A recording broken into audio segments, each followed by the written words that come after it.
Still, gambling records this year were broken at the Derby and Preakness.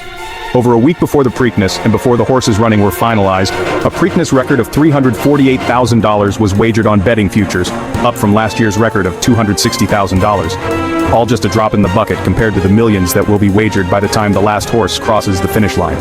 University of Kentucky economics professor Justin Balthrop told the BBC that a rise in gambling also could be a sign of economic distress.